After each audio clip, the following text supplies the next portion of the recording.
NL cooking house থেকে আপনাদের সবাইকে স্বাগতম। আজকে আমি আপনাদেরকে দেখিয়ে দিব কিভাবে শুকনো গুঁড়ি দিয়ে এই চিতই পিঠা তৈরি করতে হয়। তো অনেকে অনেক রকম ভাবে চিতই পিঠা তৈরি করেন, তবে সচরাচর আমরা চিতই পিঠাটা তাজা যে গুঁড়িটা তৈরি করা হয় চাউল থেকে, ওই গুঁড়িটা দিয়েই সবাই আমরা পিঠা তৈরি করি। তো আজকে আমি দেখিয়ে দেবো আপনাদেরকে শুকনো গুঁড়িটা দিয়ে কিভাবে চিতই পিঠা তৈরি করবেন। তো আমি প্রথমে একটা মিক্সিং বলে নিয়ে নিয়েছি 2 কাপ পরিমাণে চাউলের গুঁড়ো। আপনারা চাইলে কম বেশি ব্যবহার করতেই পারেন। এরপর এখানে একটি মাঝারি সাইজের ডিম ভেঙে দিচ্ছি। ডিমটা ভেঙে দেওয়ার পর আমি এটাকে ভালোভাবে হাত দিয়ে মেখে নেব।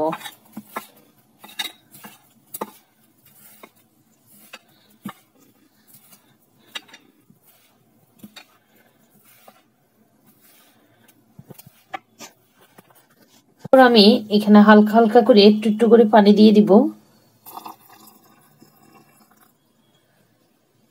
একেবারে পানিটা দিয়ে একদম একদম সেটা একদম কম করে ফেলা যাবে না। তো আমি প্রথমে একটু একটু পানি দিয়ে একটা মিক্সিং তৈরি করে নেব।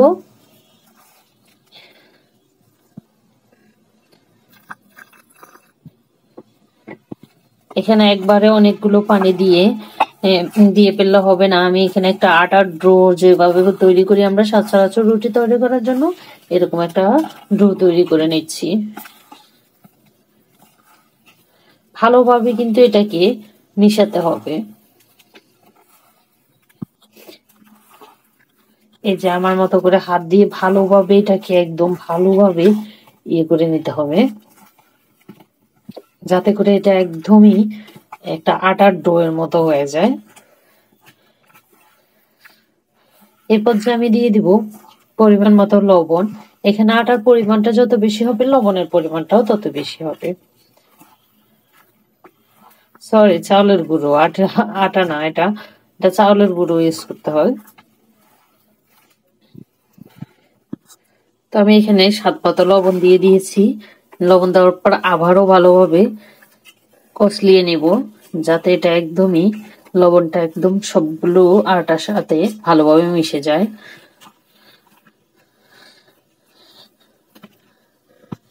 আমি এটাকে 5 মিনিট এভাবে ভালো করে মিক্স করে নিচ্ছি। আপনাদের যাদের ব্লেন্ড আছে তারা কিন্তু এভাবে করতে হবে না, তারা কারেন্টের ব্লেন্ড দিয়ে ভালোভাবে করে নেবেন, তাহলে আর হাত দিয়ে এতক্ষণ ধরে মিশাতে হবে না। দেখুন এই পর্যায়ে আমার ডোটা তৈরি হয়ে গেছে।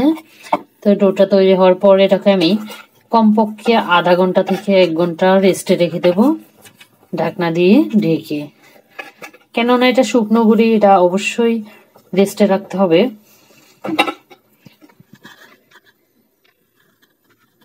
তো ফ্রেন্ডস, আমি আধা ঘন্টা পর এসে একটু গরম পানি দিয়েছি।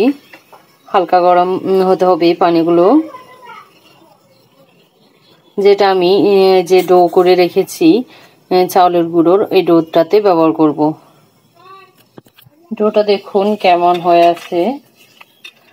আধা ঘন্টা পর ডোটা একদমই মানে চাউলের গুঁড়ো নাকি আটার গুঁড়ো এটাই বোঝা মুশকিল।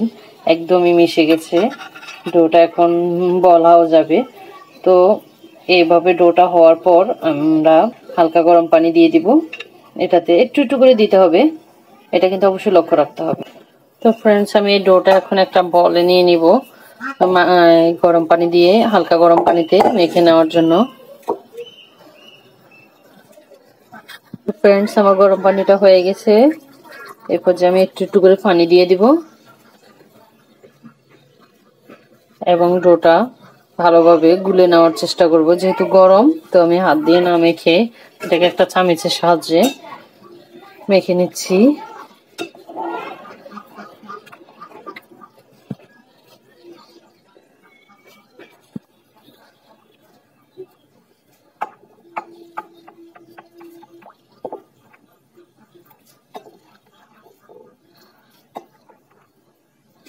তো ধীরে ধীরে এটাকে আমি ভালোভাবে মিশিয়ে নিচ্ছি, যাতে কোনো চাকা না থেকে যায়, একদমই হয়ে যায়।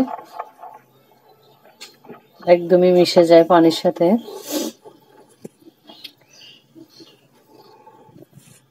আমার ডোটা যখন ভালোভাবে হয়ে গেছে, সরি, যখন আমার এই কাইটা হয়ে গেছে, এটা হওয়ার পর ভালোভাবে কিন্তু আমি মিশিয়ে নিয়েছি। দেখুন, একদম এভাবে করে মিশিয়ে নেবেন একটু একটু করে পানি দিয়ে। আপনাদের যতক্ষণ পানি দেওয়ার প্রয়োজন মনে হয় ততক্ষণই দিবেন, বোকার মতো আবার একসঙ্গে অনেকগুলো ঢেলে দিবেন না। তা আমি দেখুন চুলায় বসিয়ে দিয়েছি একটা মাটির একটা পিঠার যেটা খোলা বলা হয়, অনেকে অনেক কথাই বলে। তারপরে আমি গ্যাসটা অন করে দিচ্ছি। গ্যাসটা অন করার পর যখন এটা একটু মাটির যে এটা একটু গরম হলেই তারপর আমি দিয়ে দিব এখান থেকে যে আটাটা করে রেখেছি এটা দিয়ে দিচ্ছি।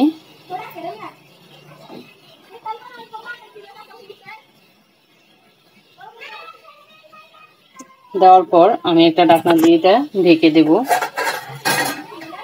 কিছুক্ষণের জন্য। এই পর্যায়ে এই চুলার আঁচটা কিন্তু একদমই লো থেকে মিডিয়াম সাইজে করে দিতে হবে। তারপরে আপনারা এই পাখি আমার চ্যানেলটি অবশ্যই সাবস্ক্রাইব করে রাখুন, যাতে করে আপনাদেরকে আমি আরো নতুন নতুন ভিডিও দেখাতে উৎসাহী হই। তো চলুন দেখা যাক একটু পর পিঠাটার কি অবস্থা। তো দেখুন পিঠাটা কেমন হয়েছে, পুলকো পুলকো একদমই তুলতুলে হয়েছে। তো এবার এটা চারপাশ থেকে একটু একটু করে ধীরে ধীরে তুলতে হবে। এটা কিন্তু একবারে অনেক জোরে তোলা যাবে না, যেহেতু এটা মাটির খোলা। তো আমি ধীরে ধীরে দেখুন তুলে নিচ্ছি চারপাশ থেকে। তো দেখুন কি কত সুন্দর হয়েছে পিঠাটা।